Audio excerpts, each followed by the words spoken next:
Hi hello வணக்கம் நண்பர்களே. இன்றைக்கி நம்ம என்ன வீடியோ பார்க்க போகிறோம்னா மோட்டிவேஷன் வீடியோ தான் பார்க்க போகிறோம்.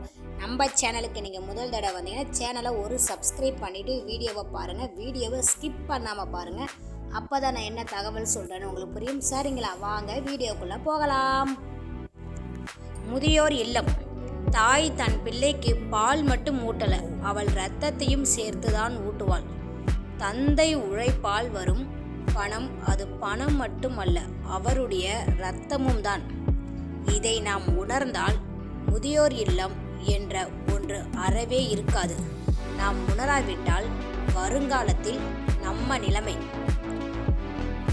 சில பேர் வருங்காலத்தில் நடக்க வேண்டியதை யோசிக்காமல் நிறைய பேர் பண்ணிகிட்டு இருக்காங்க. பெற்றவங்களை நல்லா பார்த்துக்காம முதியோர் இல்லத்துக்கு அனுப்பிடுறாங்க. அதை என்ன சொல்லுவாங்க, எதிர்காலத்தில் நம்ம பிள்ளைங்க நம்ம என்ன பண்ணுறோன்னு பார்த்துட்டே இருப்பாங்க. அந்த எதிர்காலத்துக்கு நமக்கு அந்த நிலைமை தான், நம்மளை முதியோர் இல்லத்துக்கு அனுப்பிடுவாங்க. அது நிறைய பேர் உணர்ந்தாவே போதும். அப்பனின் சொத்தும் மாமனாரின் வரதட்சணையும் இல்லாமல் ஒரு ஆண் தன் மனைவியை காப்பாற்றுவான் எனில் அவனே ஆண்மகன். அப்பா சொத்து இல்லாமல் மாமனார்கிட்ட வரதட்சணையை கேட்காம நம்மளோட ஒய்ஃபை நல்லா பார்த்துக்கிட்டாவே அவங்களே சிறந்த ஆண்மகன் அப்படின்னு தான் சொல்கிறோம். வாழ்க்கையில் யாரிடமும் இதை எதிர்பார்க்காதே. என்னென்னு பார்க்கலாம். பணக்காரர்களிடம் பாசத்தை எதிர்பார்க்காதே, அது சுத்தமாக இருக்கவே இருக்காது. பழகியவர்களிடம் பணத்தை எதிர்பார்க்காதே, பழகியவங்க பணம்லாம் கொடுக்க மாட்டாங்க, ஏன்னா உறவு முறிஞ்சிடும் அப்படின்னு சொல்லி நகர்ந்துக்குவாங்க. உறவினர்களிடம் உண்மையை எதிர்பார்க்காதே. உறவினர்கள் பொய்யை மட்டும்தாங்க பேசுவாங்க, உண்மையை என்றைக்குமே சொல்ல மாட்டாங்க. முன்னாடி ஒன்று பின்னாடி ஒன்று பேசுவாங்க. தற்பெருமை பேசுபவர்களிடம் தரத்தை எதிர்பார்க்காதே. உலகத்திடம் எதையுமே நிரந்தரமாக எதிர்பார்க்காதே. எதுவுமே நமக்கு வாழ்க்கையில் நிரந்தரமே இல்லைங்க. அந்த நேரத்தில் என்னவோ அதை நம்ம கடந்து போய்கிட்டே இருக்கணும் வாழ்க்கையில். அதான் நம்ம ஒருத்தவங்க பெருமை பேசிகிட்டு இருப்பாங்க, அவங்கக்கிட்டலாம் நம்ம தரத்தை எதிர்பார்க்கவே கூடாது. சரிங்களா. பெண்கள் பிரியம் இருக்கிறது என்பதை மறைமுகமாக 100 வழிகளில் காண்பிக்க பெண்களால் முடியும்.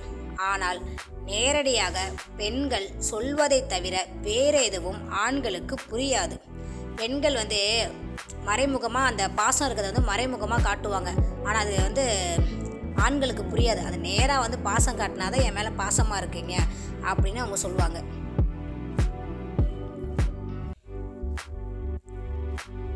என்னை எப்படி வேண்டுமானாலும் காயப்படுத்துங்கள், ஏமாற்றுங்கள், கஷ்டப்படுத்துங்கள், எல்லாம் சிறிதாக செய்யுங்கள். ஏனென்றால் நான் தோள் சாய்ந்து அழுவதற்கோ புலம்புவதற்கோ இங்கு எனக்காக அம்மா இல்லை. நம்ம கஷ்டம் சந்தோஷம் எது வந்தாலும் நம்ம அம்மா மேலே தோள் சாய்ந்தாங்க நம்ம இந்த கஷ்டத்தை சொல்லி அழுவோம். அப்படி இல்லாதவங்க தான் ரொம்ப கஷ்டப்படுவாங்க. அதனால என்னை கஷ்டப்படுத்தாதீங்க, இதெல்லாம் எனக்கு சொல்லி அழுக கூட எனக்கு அம்மா இல்லை அப்படின்னு சொல்கிறாங்க. எப்படி வேண்டுமானாலும் வாழ்ந்துவிட்டு போங்கள், ஆனால் உங்களால் ஒருவர் அழவோ அழியவோ கூடாதென்ற கொள்கையை மட்டும் கடைபிடியுங்கள். கரெக்டான இதுங்க. எப்படி வேணால் வாழ்ந்துட்டு போங்க, ஆனால் உங்களால் ஒருத்தவங்க அழுவும் கூடாது, அவங்க வாழ்க்கை கெட்டு போகவும் கூடாது. அதுக்கேற்ற மாதிரி நம்ம பார்த்துக்கணும்.